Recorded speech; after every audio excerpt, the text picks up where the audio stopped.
Hey guys, welcome another back to your own platform Shikshalaya. हम लोग कारवा को आगे बढ़ाते हुए बात करेंगे आज a very interesting topic and a very important topic. इससे बहुत लोगों को मिसकंसेप्शन रहता है और इससे बहुत ज़्यादा नीट में क्वेश्चंस भी आते हैं। तो हम लोग इसको आज एक इंट्रो वीडियो देखेंगे। हम लोग नेक्स्ट वीडियो में इसको एक्सप्लोर करके डायग्राम के वे में समझने की कोशिश करेंगे।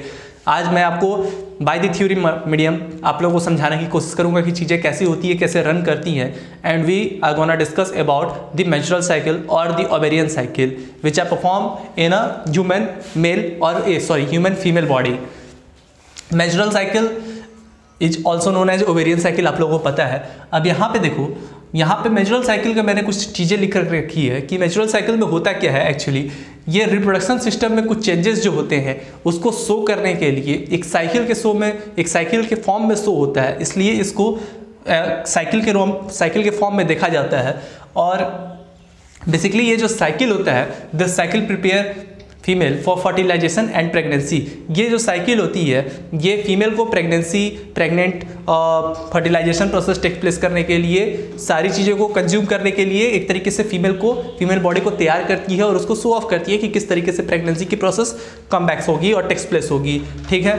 Next one is it starts at the puberty stage. जब पबर्टी स्टेज को फीमेल्स बॉडी जो है, ह्यूमन फीमेल बॉडी की मैं बात कर रहा हूँ यहाँ पे, पबर्टी स्टेज को जब पार कर लेती हैं तो उस पर मेंस्ट्रुएशन साइकिल और या ओवेरियन साइकिल स्टार्ट कर जाता है। बट मैं एग्जैक्टली एक मेंस्ट्रुअल साइकिल की बात कर रहा हूँ, ये वेरी भी कर सकता है या बहुत सारे सर्टेन प्रॉब्लम्स और कंडीशंस भी हो सकते हैं जिससे मेंस्ट्रुअल साइकिल जो है वो डिस्टर्ब भी होता है। उस चीज़ों के बारे में हम लोग इसको आगे पढ़ेंगे, क्या क्या कंडीशंस हो सकते हैं। लेकिन मैं अगर एक सिंप्लिसिटी की बात करूँ तो ये पवर्टी की स्टेज में स्टार्ट हो जाता है। ठीक है। अब हम लोग बात करते हैं इट रिमेन सस्पेंडेड। ये कब कब रुक जाता है, मेंस्ट्रुअल साइकिल जो है वो कब कब शो ऑफ नहीं हो पाता है। तो सबसे पहला कंडीशन हम लोग यहाँ पे देखते हैं ड्यूरिंग दी प्रेगनेंसी, मतलब कि जब एक वुमेन मदर जो है वो प्रेग्नेंट होती हैं, एक फीमेल लेडी जो है वो प्रेग्नेंट होती है, तो उस टाइम जो ये मेंस्ट्रुअल साइकिल होता है वो सस्पेंडेड रहता है। ये पहली कंडीशन हो गई। दूसरी कंडीशन, इट में remain suspended during the lactation. Lactation हम लोगों ने पढ़ा था।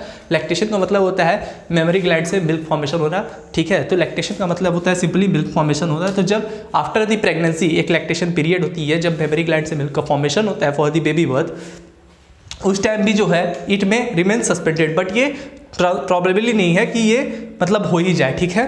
हम एक कंप्लीट गुड मेंस्ट्रुएशन साइकिल की बात कर रहे हैं। ठीक है। नेक्स्ट वन इज हम लोग पढ़ते हैं condition that is menopause. Menopause एक कंडीशन होती है जब कि ये जो मेंस्ट्रुअल साइकिल है वो परमानेंटली स्टॉप हो जाता है फीमेल बॉडी में, और उसकी जो एज होती है वो वेरी करती है 48 टू 55 ईयर्स। कहीं कहीं आप बुक में 52 भी देखेंगे, बट ये वेरी करती है। अगर आप एक स्टैंडर्ड बुक के देख रहे हैं तो 48 टू 55 ईयर्स ये वेरी करती है।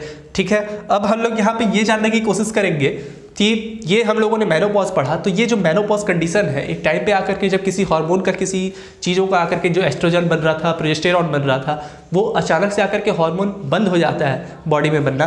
तो बहुत सारे हार्मोन्स की वजह से हमारे बॉडी में, हमारे मूड पे, हमारे साइकोलॉजिकल इफेक्ट्स पे बहुत सारे चेंजेस पड़ते हैं। वो क्या क्या चेंजेस पड़ते हैं एक फीमेल बॉडी के ऊपर, वो हम लोग समझने की कोशिश करेंगे। सबसे पहला आप जो देख रहे हैं, मेनोपॉज जैसी कंडीशन होगा, एस्ट्रोजन का जो लेवल है वो गिरता चला जाता है, मतलब कि एस्ट्रोजन का फॉर्मेशन जो है वो बंद होना स्टार्ट हो जाता है। ठीक है। उससे क्या होता है, दूसरा आप यहाँ पे देख रहे हैं हॉट फ्लसेस। हॉट फ्लसेस का मतलब यहाँ पे इंडिकेशन ये है कि जब एस्ट्रोजन का लेवल जो है वो डिक्रीज होने लगता है, बिकम टू द जीरो। तो हम लोग जीरो कंडीशन की बात नहीं कर रहे हैं अभी, हम लोग यहाँ पे सिर्फ पहले कंडीशन में ये पढ़ रहे हैं कि एस्ट्रोजन का जो लेवल है वो डिक्रीज कर रहा है। तो जो लेडीज होती हैं, जो फीमेल बॉडी होती है, वो क्या करती है, बहुत सारा हॉट कंडीशन स्टेट करती है, मतलब कि अपने आप को, मतलब बहुत सारे उनके बॉडी में जो होते हैं वो बहुत एनर्जेटिक नहीं बोल सकते हो आप, मतलब हॉटनेस प्रोवाइड करना, मतलब बॉडी गर्म होना, जो कि उनको ऐसा भी फील हो सकता है कि उनको फीवर टाइप है, लेकिन ये उनका कुछ डिजीज़ या डिसऑर्डर को नहीं शो करता है, बल्कि ये शो करता है कि एस्ट्रोजन का जो लेवल है आपके बॉडी में वो डिक्रीज हो रहा है। That is known as the hot flushes. उसके बाद हम लोग जो तीसरी बहुत इंपॉर्टेंट चीज़ की जो बात करते हैं, जो अक्सर देखा जाता है after the age of 48 years in the ladies, that is the mood swing. Mood swing जाहिर सी बात है कि जब आपका एक जो लेवल है एस्ट्रोजन का वो डिक्रीज हो रहा है, प्रोजेस्टेरॉन बंद हो रहा है बनना, तो आपका जो मूड है वो जरूर स्विंग करेगा और काफ़ी टाइम वो मूड जो है वो काफ़ी आक्रामक भी आपको देखने के लिए मिल सकता है। ठीक है। Next one is as estrogen level becomes zero, हम लोग अब बात कर रहे हैं एस्ट्रोजन लेवल जीरो हो चुका है, यहाँ हम लोग बात कर रहे थे डिक्रीज कर रहा है। अब जब एस्ट्रोजन लेवल जीरो हो जाता है तो देखिए स्लाइड टाइप्स हार्मोन जो होता है वो टेस्टोस्टेरोन जो होता है वो फीमेल में भी प्रेजेंट होता है, और हम लोग में भी एस्ट्रोजन कुछ अमाउंट में, बहुत वेरी लेस अमाउंट में प्रेजेंट होते हैं। लेकिन जब तक हम लोग में मीन्स मेल में टेस्टोस्टेरोन बनता रहता है तो एस्ट्रोजन कभी भी हावी नहीं हो पाता है, तो इसलिए वो अपना इफेक्ट नहीं शो ऑफ कर पाता है। ठीक वैसे ही एस्ट्रोजन जैसे ही इसमें बनता रहता है फीमेल बॉडीज में, तो वो कभी भी टेस्टोस्टेरोन जो है वो अपना इफेक्ट नहीं शो ऑफ कर पाता है। But in the case of condition और the condition the estrogen level becomes the zero, the testosterone shows a slight effect और अ वेरी माइट इफेक्ट, और it may not be able. ये दोनों condition हो सकता है, बट हम लोग एक कंडीशन की बात कर रहे हैं कि something some few hairs appears on the faces. आपने देखा होगा किसी लेडीज़ को देखा होगा कि उनके चेहरे पे जो है वो फ्यू हेयर्स प्रेजेंट होते हैं, फ्यू हेयर्स आ जाते हैं after the age of menopause, मतलब 48 to 55 ईयर्स के बाद। That is the condition where the testosterone show the effect because the estrogen level will be zero.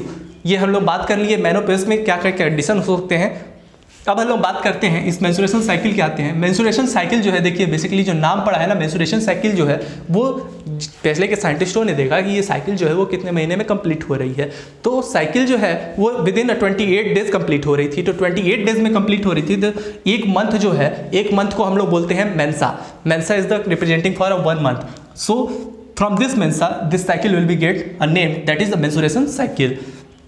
अब हम लोग बात करते हैं मेंस्ट्रुएशन साइकिल में। ओवेरियन साइकिल में हम लोग आज थ्योरेटिकली देखेंगे, नेक्स्ट वीडियो में हम लोग मेंस्ट्रुएशन साइकिल को बाय द डायग्रामेटिकली देखेंगे।